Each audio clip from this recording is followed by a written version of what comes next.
Sahin pagantai lakching yung fellowship. Program yung may soyang yang lakching na salam ya yang.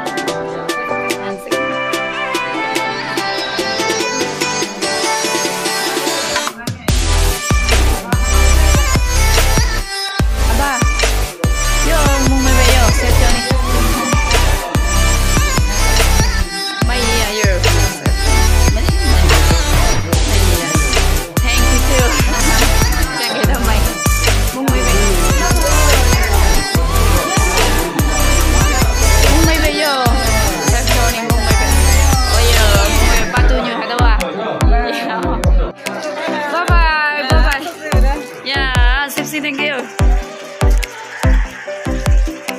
Ya, yang balantai bu ya. Tikolan sam nanggi pasal mu ya.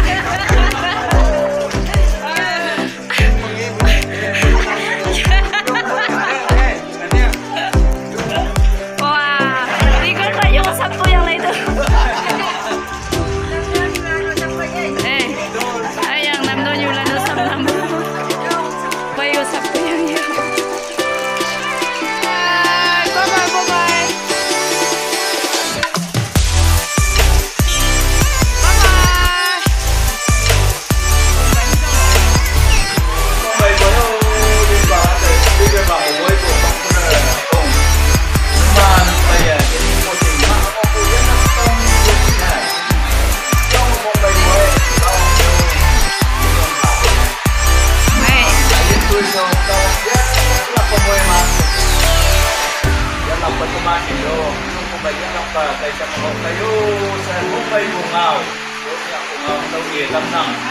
Ayang mung may buyang naman tayang phải masap yang mung may bunga wi buyang ay.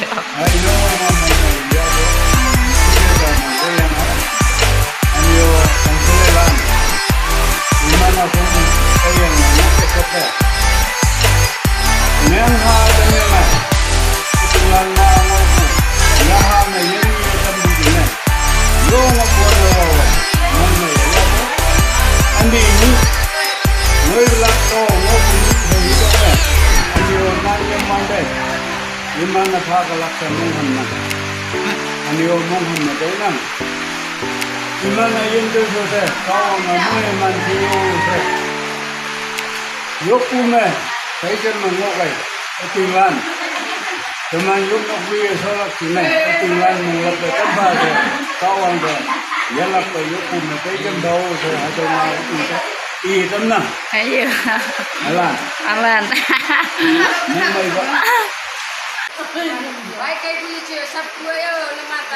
Ayang, wake biji sapu si buyang double version yang wake biji. Ayang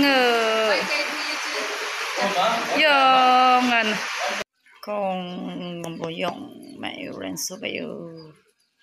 Itu sabu. Kong boy ren so mak moi.